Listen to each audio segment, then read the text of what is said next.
What's up? Welcome to the Being Beautifully Honest podcast and channel. Thanks for being here, being subbed. If you're not, hit the button. And if you're listening on YouTube, hit that like. It's like walking in the room and hitting that light switch. Let's brighten up the place and get into the politics and BS. All right, so we had Kamala. She's doing her rounds of interviews on different radio stations, podcasts, TV networks, all, different types of people. She's doing her media run and she's doing really well. As much as people want to say, well, where was she the last 4 years?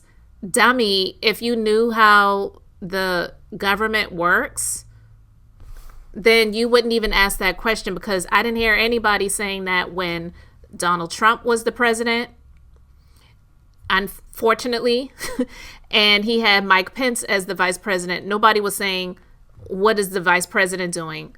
The vice president, the position is the position, but the job in terms of what they do, it is extremely limited. All right.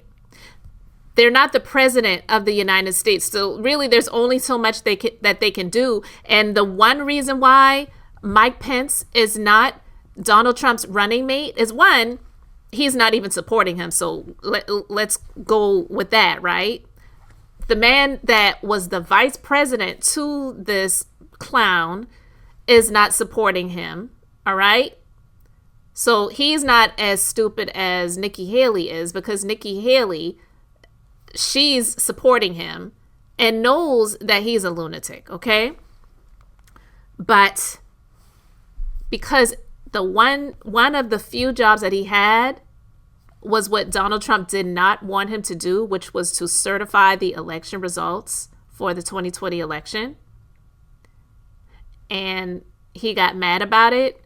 He had the January 6th rioters coming for his neck, and they were screaming, "Hang Mike Pence."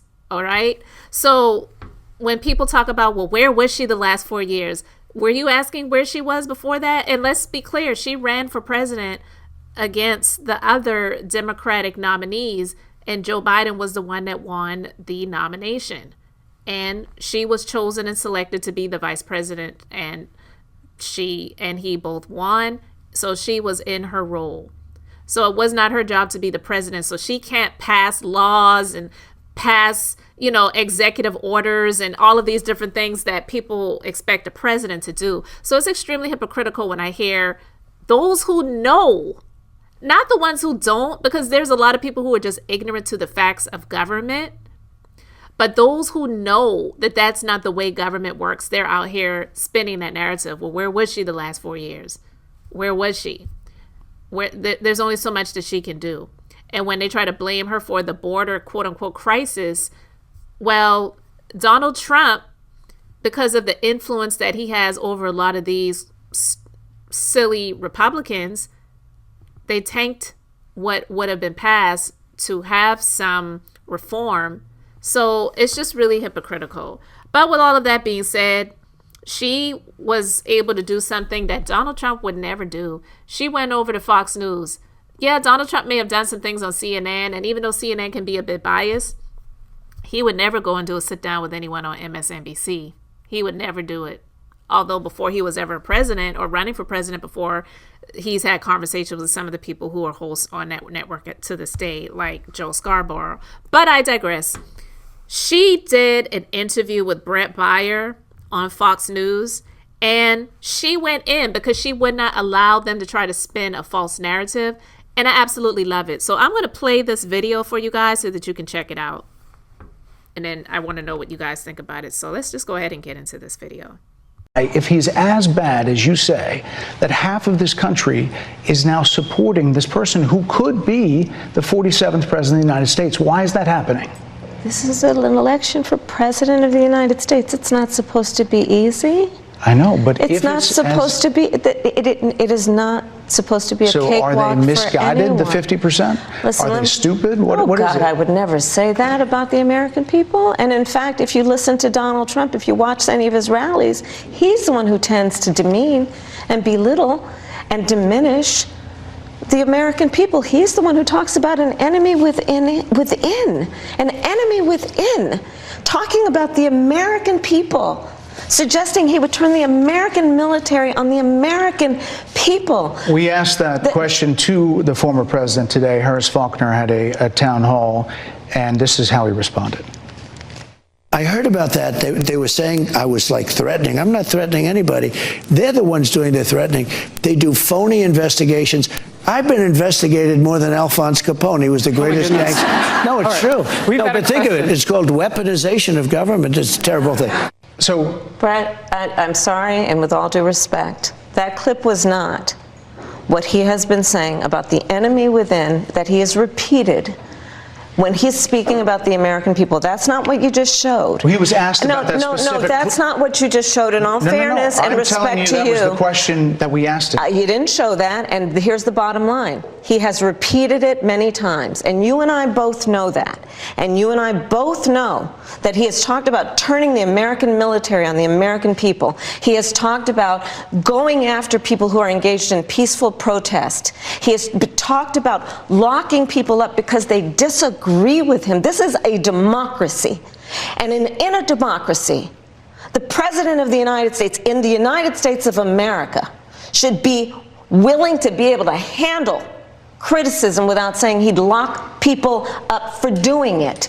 And this is what is at stake, which is why you have someone like the former chairman of the Joint Chiefs of Staff saying what Mark Milley has said about Donald Trump being a threat to the United States of America.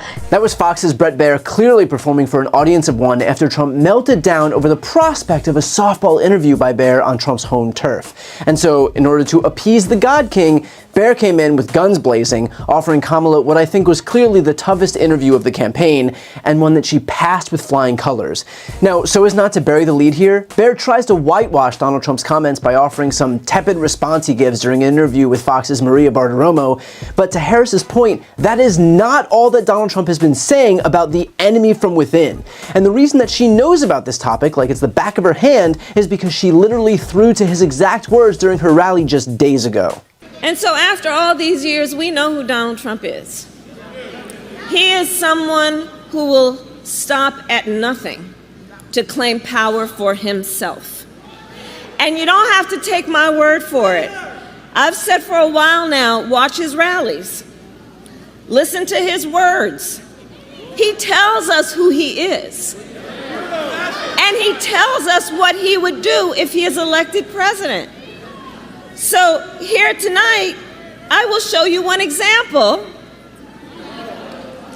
of Donald Trump's worldview and intentions.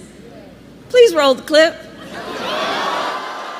The worst people are the enemies from within. The enemy from within. Those people are more dangerous, the enemy from within, than Russia and China. These people should be put in jail the way they talk about our judges and our justices. Now, if you had one really violent day, one rough hour, and I mean real rough. I think the bigger problem are the people from within. We have some very bad people. We have some sick people, radical left lunatics. And I think they're and it should be very easily handled by, if necessary, by National Guard, or if really necessary, by the military.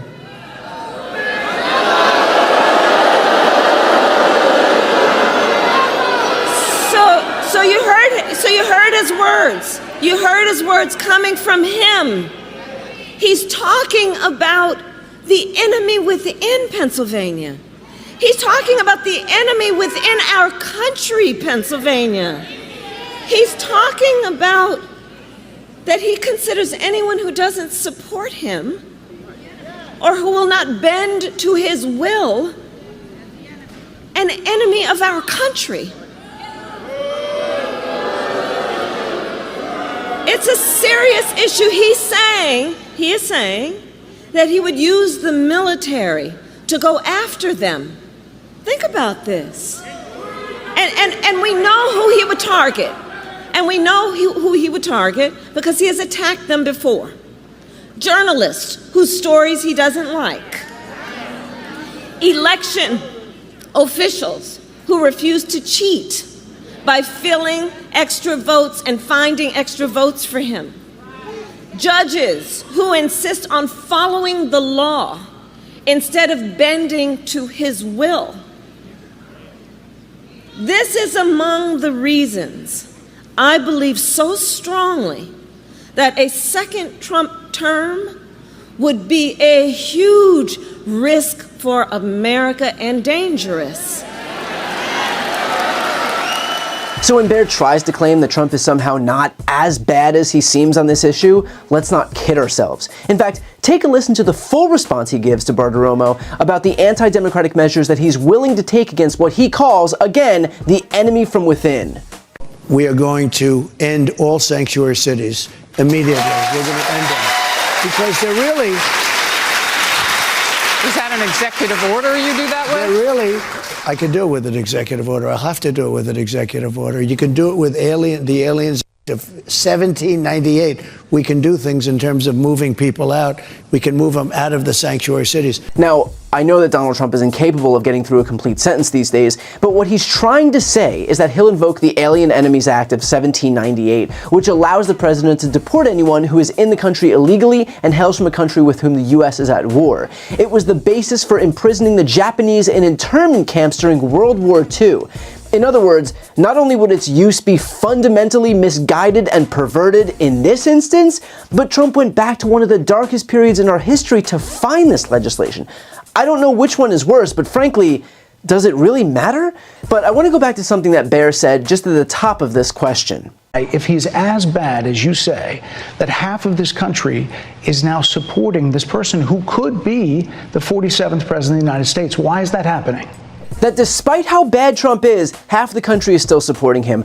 Let's think for a moment about why that might be. Bret Baier of Fox News, the network that just paid $787 million for lying on Trump's behalf. I wonder why half of the country might not believe the reality surrounding Donald Trump's criminality and why they excuse his behavior, and whether it has something to do with the very network whose logo is right there in the bottom corner of this screen. Yeah, truly one of life's great mysteries.